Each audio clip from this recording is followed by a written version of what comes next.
Milí poslucháči, dámy a páni, vítam vás pri počúvaní a sledovaní ďalšieho dielu Barbecue. Je to podcast zameraný pre barber komunitu. Naším hlavným partnerom je podujatie SKCZ Barber Battle a mojím dnešným hosťom je Dávid Podmeník, tak, a.k.a. Dave Barber. Zdravím ťa, vítam čauko. Čau. Ahoj, čauko. Tak, Dave, som extrémne rád, že ťa tu dneska mám, pretože tvoje meno, tvoju osobu evidujem na barber scéne už dlho. Povedz na začiatok, koľko sa tomu venuješ? Venujem sa od roku 2018. OK. A v roku 2017 som sa došiel vlastne k vám prvýkrát ostriať do Freedomu. Chápeš? Kedy som čakal pol hodinu na termín, ale kým barber dostrial, lebo ja vždy chodím všade skôr. A vtedy som si povedal, že OK, že toto je ten lifestyle, ktorý chcem proste žiť. A strašne sa mi to páčilo, ako tá komunita prebieha. A odtedy som sa začal vlastne okolo toho motať. Super. Kto ťa strihal? Bengo. Yes. Pozdravujeme. Pozdravujeme. Benga. Dobre, čiže tebe sa od 2017 začína do života vlastne vkrádať tento barbering. Poďme si teraz všetko povedať, že toto bol naozaj že prvý impuls? Áno, to bol môj prvý impuls a v podstate potom som dostal ponuku robiť v Golde, v barbershope, ale ako recepčný. Vtedy ale ako recepčný fungovalo to, že som vlastne aj umýval klientom vlasy. Okay. Za čo ja úplne ďakujem, lebo som sa mohol zoznámiť s tými vlasmi a strašne som chcel robiť aj masáže, masky a takéto rôzne veci tým ľuďom. A to bol taký môj impuls do toho všetkého, čo robím vlastne aj dodnes, že ma to akože náplňa. To si dal teraz veľkú vec, to by som sa vrátil k tomu umývaniu hlav. To mi určite veľa barberiek dá za pravdu, že to je prvýkrát, alebo tie prvé razy je to veľmi divná vec, ne? Áno, keď niekomu umývaš vlasy proste. Hej. A my robíme aj to, keď máme nejaký adaptačný program, že sa snažíme tým chalanom dať presne túto možnosť, že najprv len umývať vlasy. Čo ty, aký máš pohľad na toto? Ja mám to taký pohľad, že podľa mňa je to najlepšia vec, lebo sa zoznámi s rôznymi typmi vlasov. Ten daný barber alebo človek, ktorý chce s tým začať robiť. Takže pre mňa je to veľmi veľká vec, že tento postup praktizovať. Dobre, a teba teda osadili do pozície recepčného, ktorý má aj umývať vlasy. Áno. Chalani, najprv to bolo tak, že chalani si to umývali sami, ale ja, že chalani ne, že dajte to mne, čo dnešný recepčný pozametá, nahodí strih a je to všetko. Ale mňa to tak pohotilo a bavilo a si myslím, že je to dosť dôležité. Začať takýto postup. OK, a ty si, alebo že ešte čo k tomu predchádzalo, že ako si sa dostal, ty si reagoval na nejaký inzerát, alebo? Vieš čo, moja mamina robila pre vlastne bývalého majiteľa, oni majú aj iný biznis, takže v podstate takúto ponuku som dostal, že cez ňu. Známosti, hej, že pôjde robiť na recepcii. A vlastne ja som vždy makal, popri strednej škole som mal vždy, že 4 brigády, ja som bol od malička tak vedený, že biznisu a takto. Takže už odtedy som ja makal, ešte plus toto som si našiel, tak všetko som zahodil a začal som sa vlastne venovať tomu barberingu úplne, že naplno popri škole. Dobre, čiže keď to vlastne mapujem, prvé to strihanie na tom Freedome, to ťa ovplyvnilo, potom prišla táto ponuka? Áno. Dobre, a ty si ponuku zobral a tam si sa začal vlastne dotýkať tých vlasov, a už to začalo Ale ešte skôr som si nakúpil takže strojčeky a trošku som sa motal, že spolužiakov a takto, ale tak musel som najprv tieto základy chytiť, až potom som začal takže strihať po nejakom roku, pretože som nevedel ani aký nadstavec mám dať. OK. Však tedy to fungovalo a každý povedal starý barber, že videá, tieto srandy. Čo si myslím, že bolo asi aj lepšie, ako tieto momentálne kurzy, lebo to tým ľuďom dalo o mnoho väčší prehľad o tých strihoch. Myslíš tie tutoriály, hej? Áno, myslím si. Ty si sa sám na takýchto učil, hej? Jasné. Akože mám aj veľa školení, či už v MMG robíte, čo mi tiež dalo veľa, ale myslím si, že keď už ten barber má nejaký svoj systém a má hlavne klientelu naučenú, ako ja, že proste tí ľudia sú zvyknutí, tak ja nemôžem typkovi, čo striha sa u mňa 5 rokov, má pomaly ten istý kád, nejak mu to zmením, ale nemôžem povedať, že ideme teraz na mulet, lebo proste viem, že ten typek, keď má meetingy a je to dôležitý človek, si nemôže dať mulet, takže ja mám na to takýto pohľad. Taký trezvý, hej? Áno. No a ako chalani tu niektorí už spomínali, že keď potrebujú vyskúšať nejaký extravagantný strih, tak to robia akože v tom extra time po práci, že nájdu na ulici toho modela. Častokrát mi to aj Maťo Miško som spomínal, že keď si potreboval nejaký strih urobiť, tak na ulici niekoho oslovil, že mu to urobí zadarmo. Je aj toto cesta, ako si tvorí ten content? Je určite, ale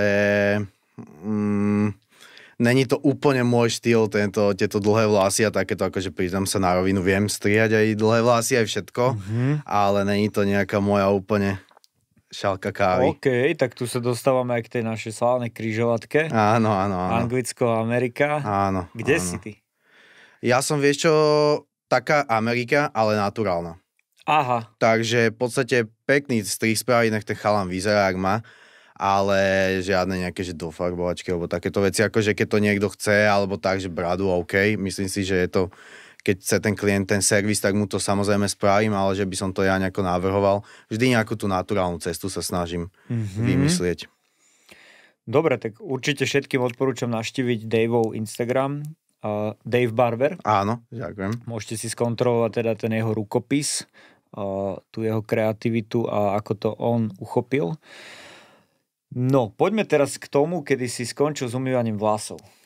Čo nasledovalo ďalej? Vieš čo, popri ak som vlastne umýval tie vlasy, tak samozrejme, keď si jak recepčný a máš všetko upratané, pekne poskladané uteračiky, čo mám doteraz, to je taká moja choroba. Normálne, že skladané uteračiky. Ako ich skladaš? Pekne rolky musia byť. Áno. Máš akože aj vycibrilnú techniku, hej? Áno, všetko. Aj to do šponu vávaš vždy, hej, keď ho roluješ. Áno, samozrejme. To mám ináč rád. Pekne voňavé. To mám ináč rád. A vlastne, jak som mal čas pomedzi, jak oni strihali, tak som sa kúkal, jak aj strihajú.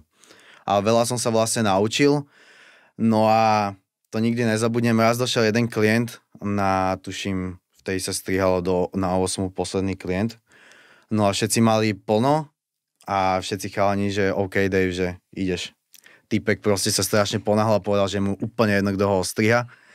Tak ja, že OK, že skúsim to. Samozrejme, bol to krátky strih, hej, obyčajný fejdik. A proste ostrihal som ho, že pekne.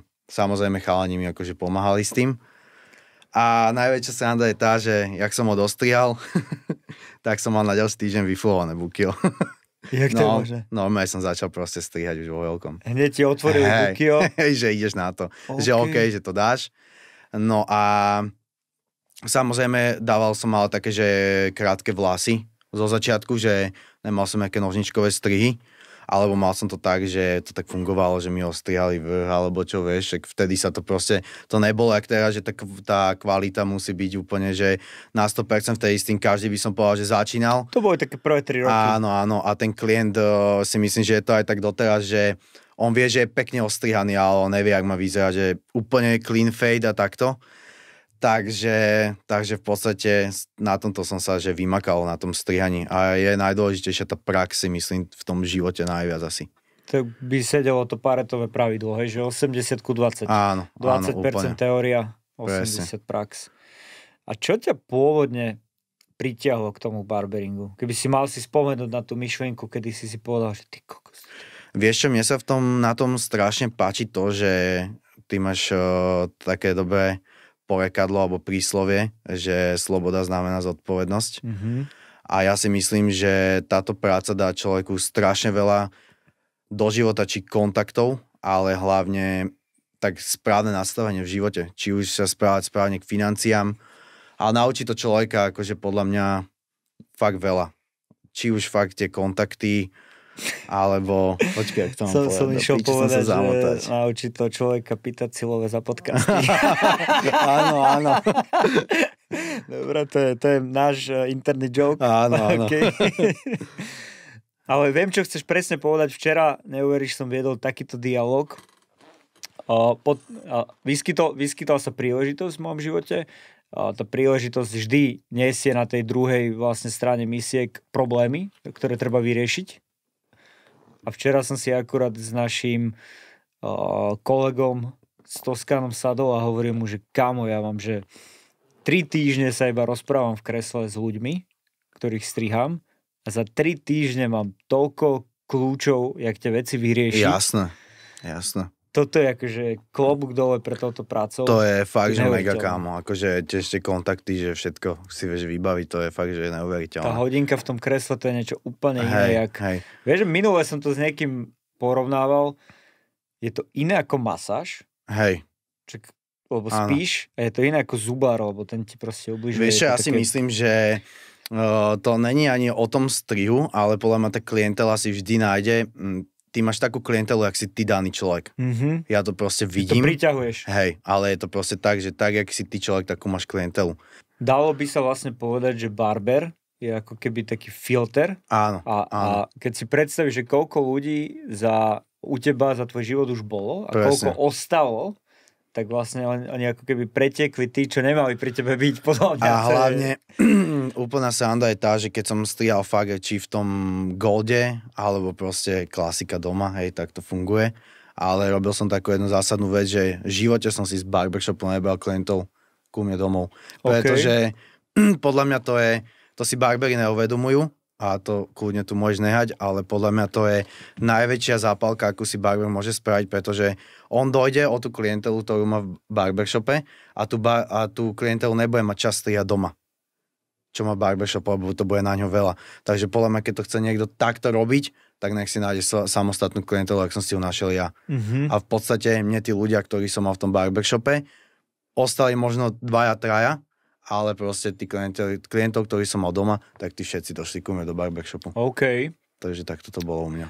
Aký máš názor na odchody z barbershopu typu, že dobre, rozhodol si sa odísť, najmä tomu, že inde, a že rozpošleš proste klientom SMS-ky, že čau, som tu a tu a tu a tu. Myslím si, že je to totálne nezodpovedné voči tomu majiteľovi. Iba kvôli tomu, že ten daný barber si neuvedomuje, čo je to vybudovať si proste shop. Ja som tam 3 roky, ale nikto nevidí, že ja som si to otvoril preto, lebo som už nemal čas, kde strihať tých ľudí a chcel som im dať iba väčší komfort, preto som spravil toto. Inak by som to v živote proste neriešil. A môj odchod bol preto, lebo sme sa nedohodli na určitých veciach v zlom období. Ste sa dohodli, že sa nedohodnete. Áno. Takže preto vlastne bol taký môj odchod. Inak by som tam možno bol doteraz. No a k tomu sa ešte dostaneme vlastne, že v akom roku ty si odišiel a ako si prišiel k tomu, čo dneska vlastne prezentuješ, máš. Ja by som sa teraz ešte opýtal, že ty si v 2017 vnímal nejak tú komunitu, hej? Tu môžeme sa baviť, že vlastne 3 roky existovala nejaká barberská scéna v Bratislave, už asi aj začínala inde. Ako sa podľa teba tá komunita zmenila? Ja mám na to taký pohľad a je to podľa mňa úplne normálne, že v tom období boli všetci ešte takí mladí a taký pubertálnom veku by som povedal. Takže fungovalo to tak, že si barber, OK, myslel si, že si prezident. Popri tom reálne iba strihaš vlasy proste. A bolo to také, že každý si myslel, že je najlepší, hej. A ja si myslím, že teraz sme všetci kamaráti. Tak, jak tu teraz sedíme a proste bereme sa ako prezident. Jeden tím. Hej. Ako jeden tím a už to není tak podľa mňa vôbec, akože s každým si už zadobe. Ty ma eviduješ asi roky, ty poznáš už trocha môj priblblý humor a mne napísal asi pred 2 mesiacmi nejaký, očividne to bol nejaký pán, že z akého titulu si ja dovolujem vlastne robiť, že podcasty barberské. Tak som sa snažil nájsť čo najprimitívnejšiu odpoveď. Jasné. Tak som si v bio vlastne dal, že prezident slovenského barberingu a som mu to screenshotol, odtedy to tam mám. A stala sa mi taká milá vec, že som bol v sobotu na evente Barber Lodge v Olomouci. Nejak super event, kto nebol, tak budúci rok stihnite. A delikvent, že Dalibor ma predstavil na pódiu, že prichádza, že prezident slovenského barberingu. No neviem proste, prečo si to takto dal, ale tento joke sa stal realitou a je to samozrejme presne o tom, že všetci sme podľa mňa tak nejak vytriezveli. Bereme sa menej vážne. Všetci pochopili, že môžu mať svoju klientelu a neostane nikto akože bez ľudí. A čiže to napätie podľa mňa tak trocha odišlo. Vieš čo, môj názor je taký, že ja si myslím, že pre mňa nie je dôležité, že koľko je tu barbershopov, lebo každý barbershop má svoju klientelu a je to na ňom, ako si ju vybuduje. Tí ľudia si ťa proste nájdu. Ja mám tiež barbershop v Eden Parku a není to niekde na hlavnej ceste, ale tí ľudia si pozrú recenzie a dojdu, či futbalisti, hokejisti, už aj z NHL-ky mi došli chalani. Takže myslím si, že to je úplne jedno, kde má ten daný človek ten barbershop a koľko ich je, lebo ten daný klient si ťa nájde, keď chce sa dojde ostriať, keď ne, tak nedojde. Takže ja mám na to takýto pohľad. Super, súhlasím, určite. Čiže v tom, ale teraz keby si sa mal vyjadriť, že ktorý ten trend, to si nám už povedal, že americký trend, ale ktorý ten trend interiéru barbershopov sa tebe najviac páči? Vieš čo, mne sa veľmi ľúbilo, aj vy, čo ste mali taký ten oldschoolový barbershop na meste 1. mája, samozrejme Freedom. To bola klasika a teraz ste to vynovili, som videl. Ja si myslím, že treba ísť dobou a treba ísť do tých moderných vecí. A samozrejme, keď kúkneš na mňa, tak nebudem mať asi oldschoolový barbershop, že sa mi to nehodí, vieš čo myslím. Zrkaduj to. Ale samozrejme nejaký, sú tí oldschoolový barbery alebo hero, tak samozrejme tým chalanom sa to hodí. Takže im by sa zase nehodil možno nejaký úplne moderný barbershop, alebo keď si aj spravia moderný, tak spravia to tak proste na ten oldschoolový troška štýl, vieš. Chodíš aj v zahraničí navštevovať barbershopy? Vieš čo, nebol som nikdy, ale ako myslím, že on pozrieť napríklad. Nebol som ešte, ale keď som bol na dovolenke, tak som bol pozrieť, ale to sú také lokálne, ale chcel by som ísť určite pozrieť niekam. Mm-hmm. Sú podľa teba barbershopy na Slovensku, že ďaleko? Že máš pocit, že niekedy si povieš, že wow, ty kokos. Vieš čo, myslím si, že barbershopy sú tu ďaleko tie, ktoré sa tu venujú tomu dlhé roky. Mm-hmm. Ako si dajme tomu vy, ako je tu dajme tomu Elite a podobne, pretože si myslím, že roky nedobehneš. Vieš, čo myslím? Áno. Mne sa tam hodí vždy taká metafora. Woody, keď ju počuje, tak už by ju vedel naspamäť odrecitovať. To vlastne máš, keď štartujú formule na F1, tak to prvé kolo, alebo tú kvalifikáciu, to riešiš, že odkiaľ štartuješ, hej? A je úplne, neviem, ja akože formulu nepozerám, ale určite viem, že je proste lepšie štartovať medzi prvými vždy, logicky, určite.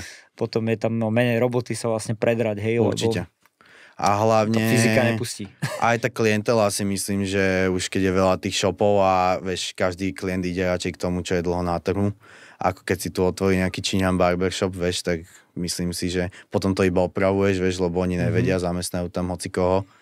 Takže však poznáte to. A máš pocit, že Bratislava už je presítená barbershopmi? Vieš čo, myslím si, že je presítená, ale môj kolega, zdravím ťa Sert, on je niečo ako Woodym pre mňa. Ten človek mi dal naozaj, že veľa, akože odkedy u mňa pracuje. A on mi povedal takú vec, že žij to, čo je dneska a nepozeraj sa, čo bolo a čo bude. Takže ja všetko takto vypúšťam a snažím sa koncentrovať na ten môj barbershop a nesnažím sa pozerať sa na tie ostatné, akože vnímam tú komunitu, jak ste vy, jak sú tie ostatné barbershopy, ale tieto novodobé barbershopy ako vôbec, že nevnímam. OK, no nič ti to ani nedá. Ne, myslím si, že ne, iba ti to plní hlavu.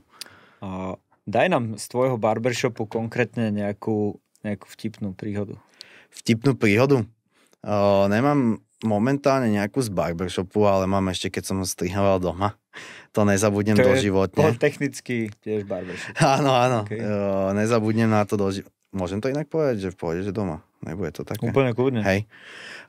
Došiel ku mne týpek sa ostriať a vtedy však nemal som tam kde umývať vlasy, vieš, proste sprchový kút, klasika. Došiel týpek s utejakom a nevedel som, že na čo došiel s tým utejakom, tak som ostrial a tak.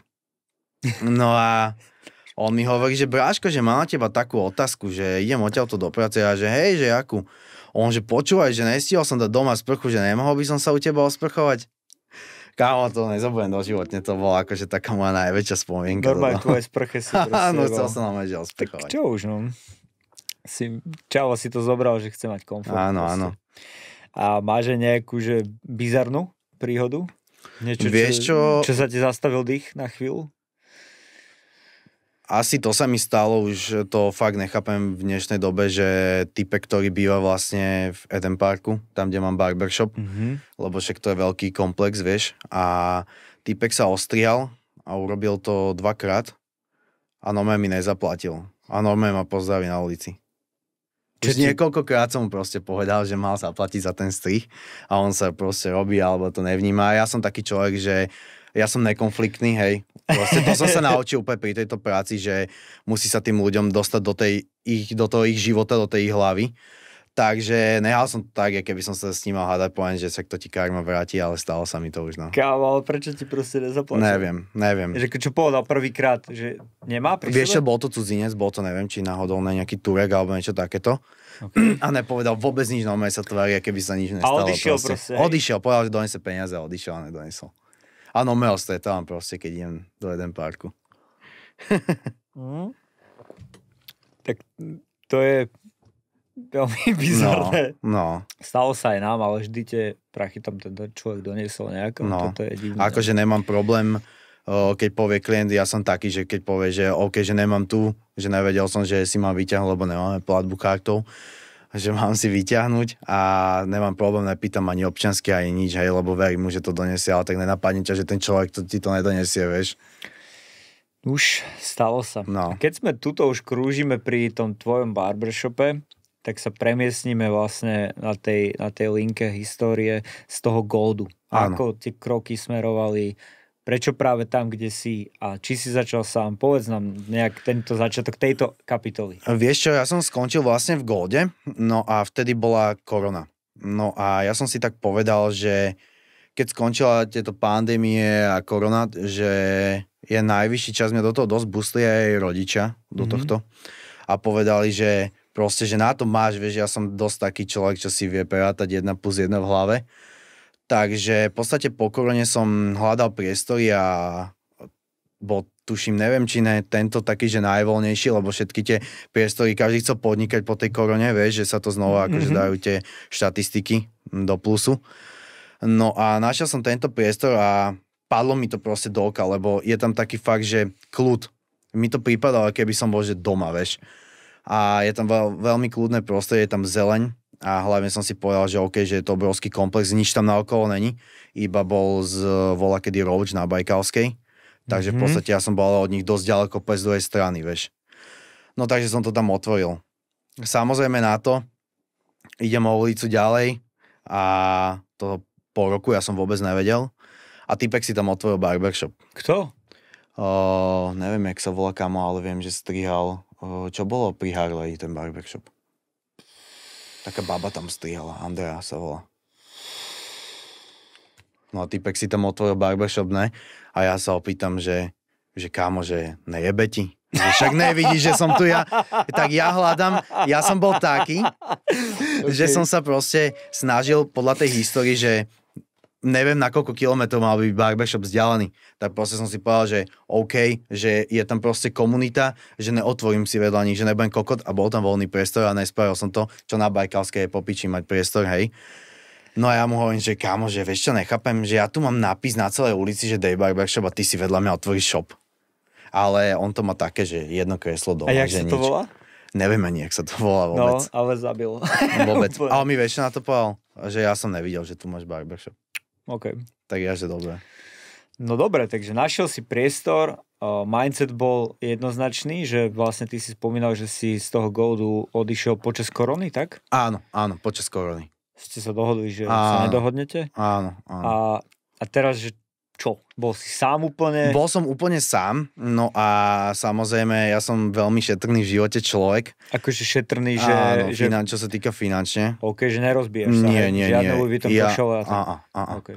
Takže, akože, OK, doprejem si raz za čas nejakú vec, ale už teraz, keď si povieš, že môžeš si to dovoliť a máš niečo odstrihané, máš nejakú vlastnú prevádzku, ale predtým proste som fakt, že šetril až chorobne, by som povedal. Okay. No a vlastne povedal som si, že čo teraz, tak proste, že tie peniaze, čo mám, tak investujem do toho.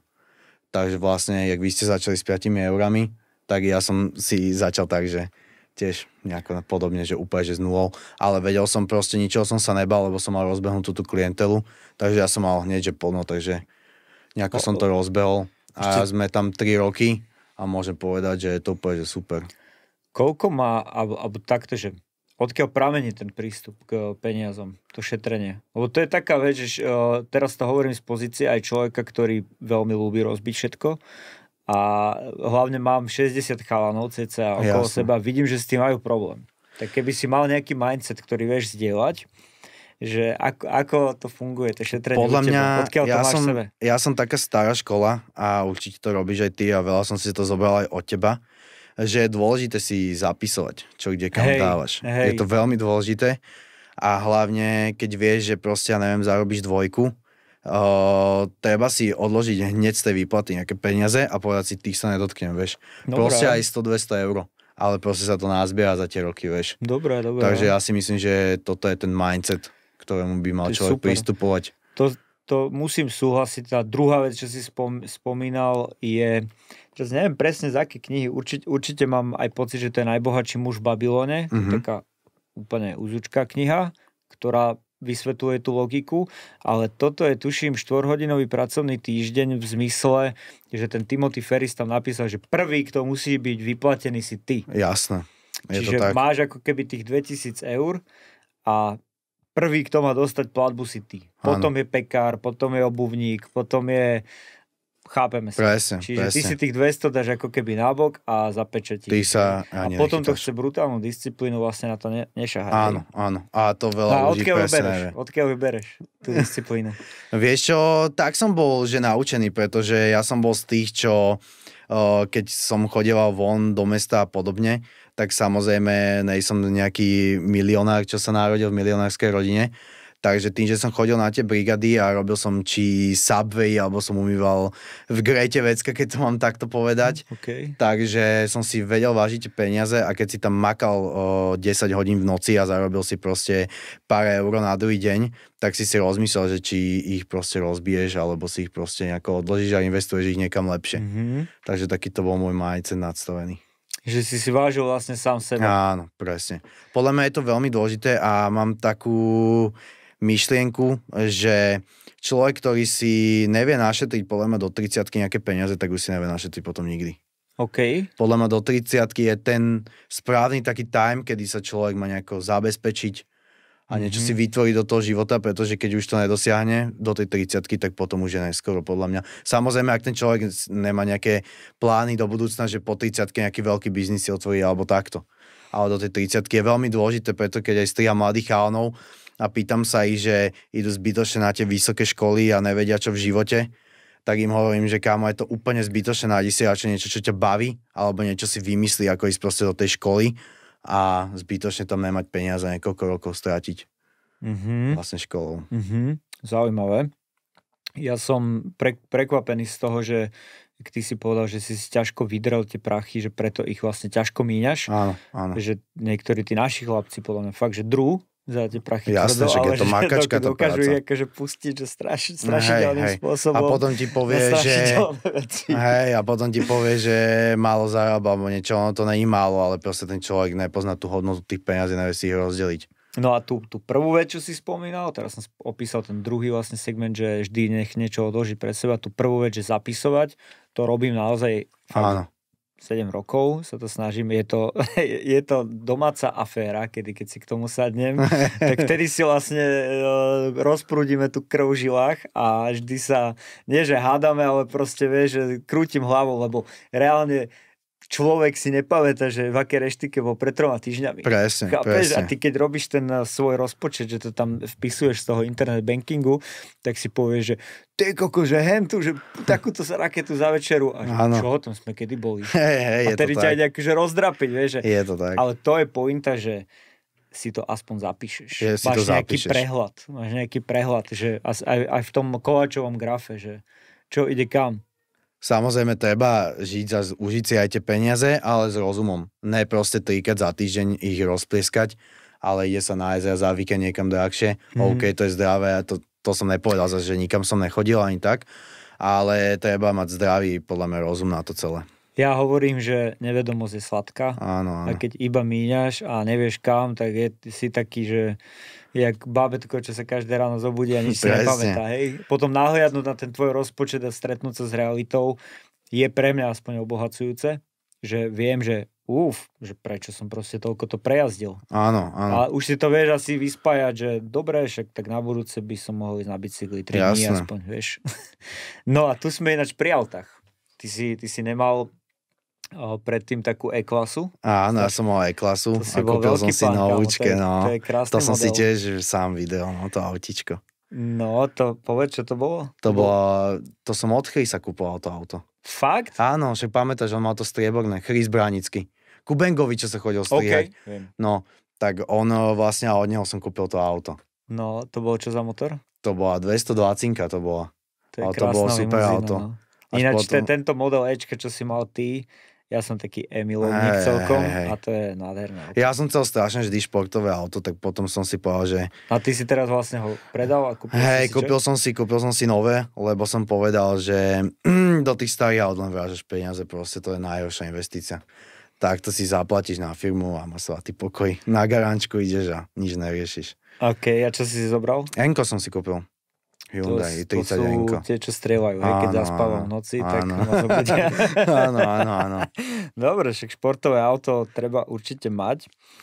Daj mi prosím ťa tvoj náhľad taký na tvoje profesné výzvy. Čo by si to chcel ešte kam posunúť? Na moje profesné výzvy? Vieš čo, určite by som chcel do týmu človeka, ako mám tretieho. Sme dvaja, čo akože nám to úplne vyhovuje.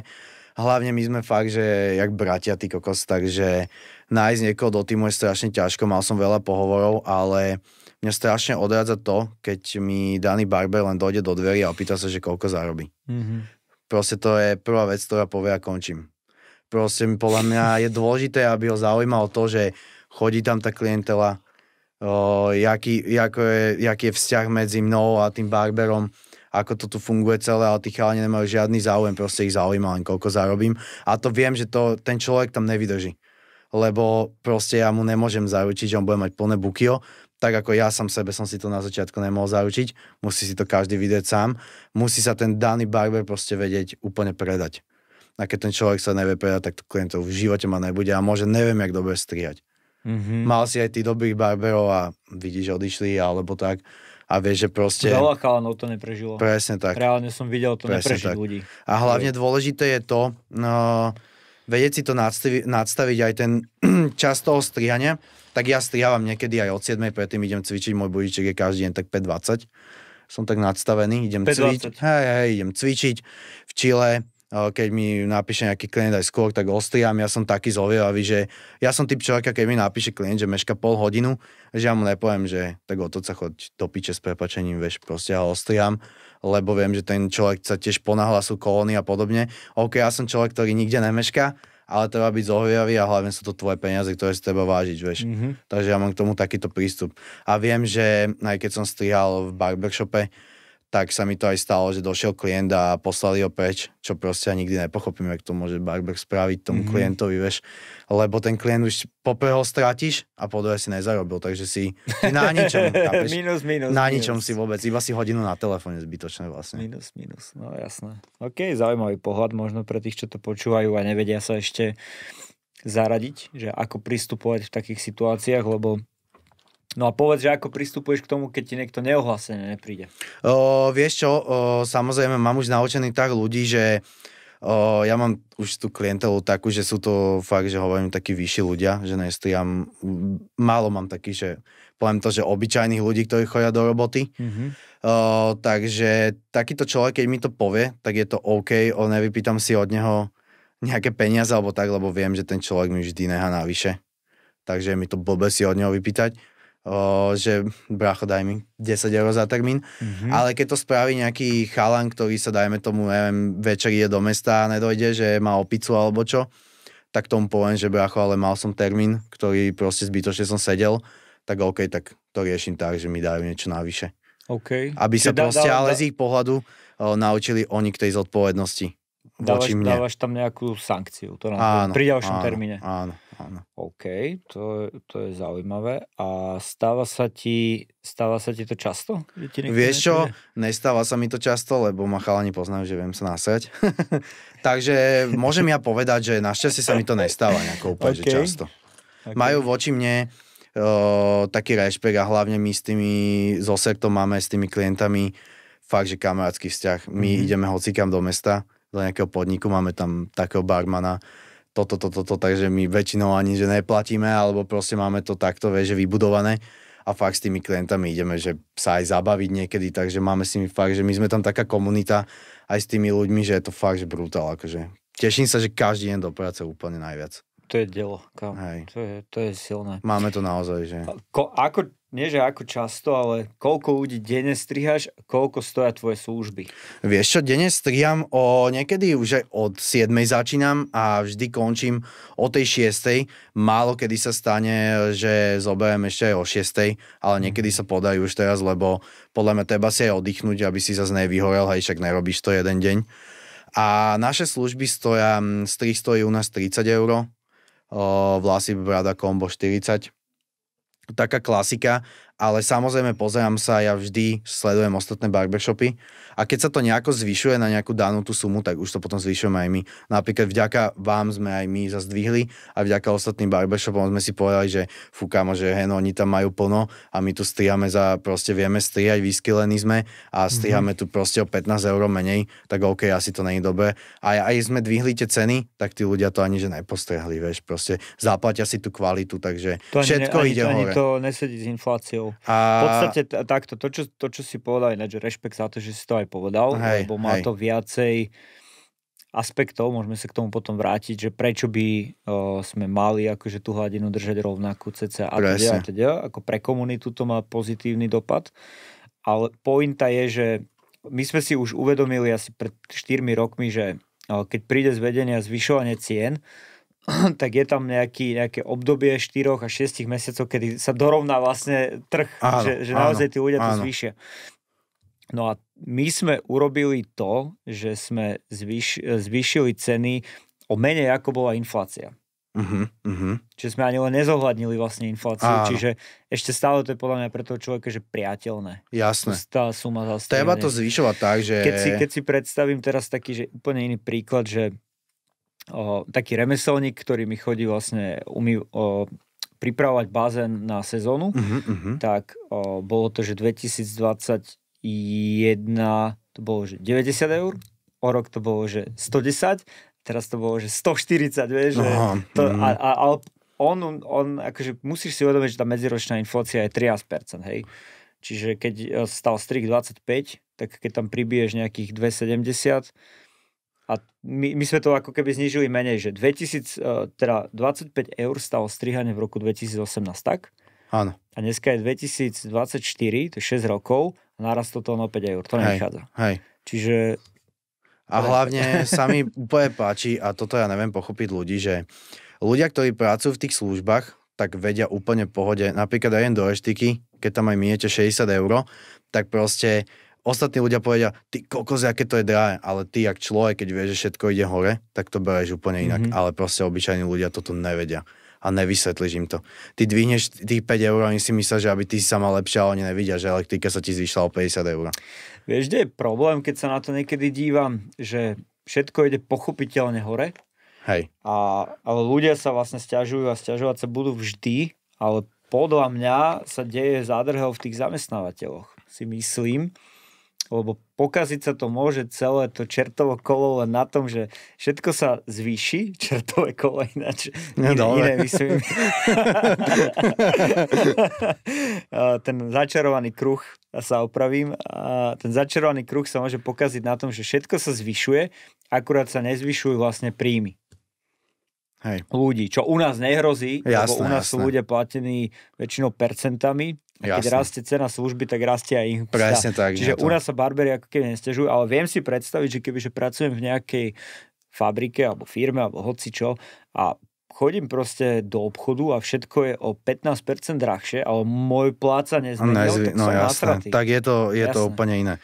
Však preto, že tým barberom sa to v podstate, to je robota, kedy sa ti stále zvyšuje ten plat, lebo stále tie služby proste pôjdu hore. Áno, keď rastie ceny služeb, rastie aj tvoja provízia. Áno. Čiže barberi sú normálne, že Bohom chránený druh. Spokojný. Začnite robiť barberov. Áno, všetci. Vy nemáte problém s barbermi? Pohode vieš nájsť barbera? Alebo tiež máš problém? Myslím, ináč dobrá otázka, lebo minule mi niekto podal taký good point, na ktorým premýšľam už dlho, že podľa neho je v Bratislave už viac kresiel ako barberov. Pozor na to, že existujú barbershopy, v ktorých sú... Ale vieš prečo, lebo každý si myslí, že je to pekné, že to som chcel ešte aj povedať, že je pekné, že na začiatku ty strihaš tých kamarátov, ale nikto si neuvedomuje, čo je real strih proste v barbershope a podať 12 ľuďom alebo 10 100% servis. Shelby to veľmi pekne povedal, že ráno máš proste 100%, na obed 50-70 a na konci proste tých 40-30. Veľmi pekne to on povedal, som to počúval a ho pozdravujem. Shelby? No vyflusne ťa to pekne. Vyflusnete to, ale treba sa nakopnúť a na konci takisto tak na začiatku povedať proste ten servis. To je pravda. Samozrejme, keď máš už tu tý stálu klientelu, tak už ti to nerobí taký problém, však vieš človeka ostriať aj za 20-30 minút. Hej. Mentálne to je ľahšie, lebo sa vieš, na aký vibe sa ideš naladiť. Už toho človeka presne poznáš. Ako keby mi chodili, že kebyže striham niekde v Atenách v nákupnom centre, kde chodí vždy iný turista, tak ma to unavuje miliónkrát viac, ako keď viem, kto príde v ten deň a viem, čo od neho čakať asi. Ale ja si myslím, že zase tieto barbershopy fungujú tak, čo sú walk-in, že oni nekomunikujú moc s tými klientami. To je prda, to by som nechcel. To by som sa obral obrovskú hodnotu v živote. Že oni proste ich ostrihajú a ideš ďalej, vieš, tam nemáš čas a proste, keď ti čaká 10 ľudí na rade, vieš. Tam nie sú osobné vzťahy potom vôbec. Vôbec. Pretože toto je také, že to vieš robiť, vieš si to kontrolovať, vieš. Je to lepšie. No, čiže máme s tými barbermi problém, neproblém, je to čoraz ťažšie, to nazvem. Hej. Myslím, že to aj opisuje realitu, že bolo to niekedy viacej ľahšie nájsť dobrých, proste kvalitných ľudí, ktorí chcú makať, proste vedia, že musia na ten stôl niečo položiť najprv, aby nejaký peniaz za to bol. Dneska chcú všetci skôr, jak ty si spomínal, že najprv, kde sú peniaze, ale nedal vlastne nič na ten stôl, nepredával vzduch vlastne. Nepoložil tú snahu, neobetoval energiu. Čiže je to ťažšie a ťažšie. A teraz som sa normálne, že zaciklil, že neviem, kde sme začali v téme. My sme preberali v podcaste financie hlavne. Aspoň iný podcast bude. Jasné. A nevadí, ja som sa ťa podľa mňa pýtal, že koľko stoja tvoje služby. Áno, to si sa pýtal. To sme si zodpovedali a poďme teraz ďalej. Máš nejaké rutiny, na ktoré nedáš dopustiť? Áno. Moje rutiny je 100% zodpovednosť, tak k práci by som povedal, že na to nedám, alebo počkaj, ak si myslel, že rutiny. Môžeš dať aj osobné, aj pracovné. Dobre. Napríklad, že každý deň si prebafneš trojčeky, aj to je rutina. Áno, tak moje rutiny sú také, že dojsť proste skôr do barbershopu. Neznášam, že dojdem a idem strihať. Aha. Proste potrebujem taký svoj komfort, že dojsť s kolegom pokecáme. My sme takí, že máme byť v robote na 9, dojeme tam o 7, lebo proste my radi, že pokecáme spolu, fakt akože že mega. Silné. A rutiny jasné, poupratujeme, povysávame si, pekne si upracujeme miesta, urobíme si vlasy, keď tak brády ešte predtým. Ráno chodím cvičiť, samozrejme, konečne som sa zase k tomu dostal. Mm-hmm. A také rutiny sú, že hlavne sa držať na tej zodpovednosti a v tomto nejako nepodliahnuť. Robí to vždy na 100%, to je taký môj mindset. A ešte sa opýtam, jak si spomínal toho Shelbyho, že aj ten posledný strih musí byť rovnako nabombený ako ten prvý, čo sa tvojho výkonu týka, tak podľa mňa ty si otec, si už rodič, čo je halus, lebo tam prichádza potom taká otázka, že aký rezervný alebo záložný zdroj zapínaš, keď prídeš domov. Chápeš, že 12 ľudí sa ti proste vylialo, ty si im urobil hromozvod energetický a teraz doma ťa čaká proste nejaké stvorenie, nejaká rodinka, že jak toto riešiš? Vieš čo, no toto je dosť akože halúzna téma. Je to samozrejme niekedy na nože, hej, lebo proste si vyfúsnutý s tými klientami a potom doma fakt, že už nemáš si vyšťavený a náhodu sa nejako rozprávať. Ale samozrejme musíš to sa nadstaviť nejako a snažím sa to nejako dávať. Ale je to akože samozrejme náročné pri tejto práci a vyšťavuje to, no. Ale musí sa nadstaviť, proste si otec, takže musíš. Ja sa niekedy zamýšľam, že čo je zle, lebo tiež cítim nejaké akože trenie psychologické, že niečo mi nesedí a podľa mňa ráno po zobudení, keď si ideš zacvičiť, máš najviac energie. Že ten náboj je obrovský, že normálne si jak taká Dragon Ball Z a proste. A ja by som túto energiu chcel dať tomu dieťaťu. Áno. Lenže problém je, že ono je v škôlke v tom čase. Aha, jasné. A ty ho tam dropneš 7:30. Čiže tú energiu dám do nejakého stretnutia, do nejakého klienta a keď ja prídem o tej 18:00, dajme tomu, tak tá energia není žiadna a to dieťa ju vtedy chce, vieš. Čiže podľa mňa riešenie by bolo, keby škôlky začínali, že o 12:00 a pick-upol by si decko o 18:00 a do obeda by si mohol byť s ním, vieš. To je halus.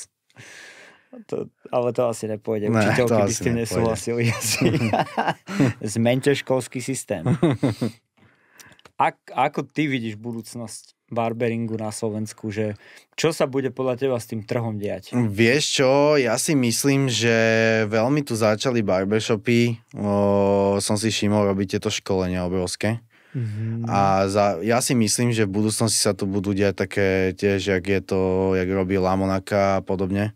Aj u nás takéto veľké eventy, lebo tí chalani, hlavne mladí, sú do toho takí zažratí. Takže ja si myslím, že pôjde to skôr týmto školením.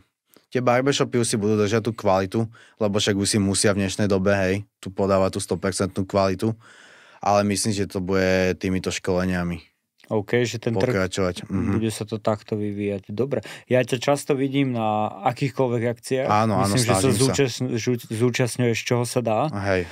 A koho by si ty chcel na SKCZ Barber Battle tento rok predstaviť ako workshopistu?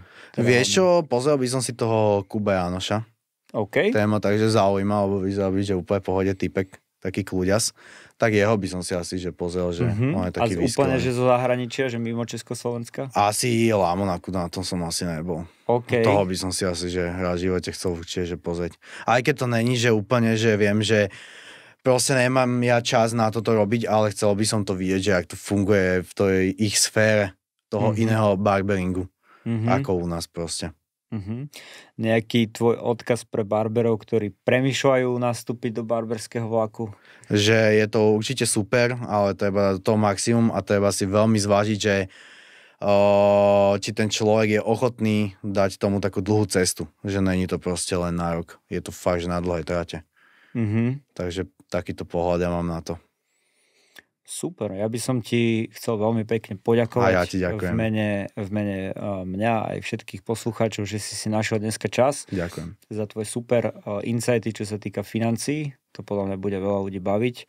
A vidíme sa pri ďalšej časti, priatelia. Majte sa pekne, čaute. Čau.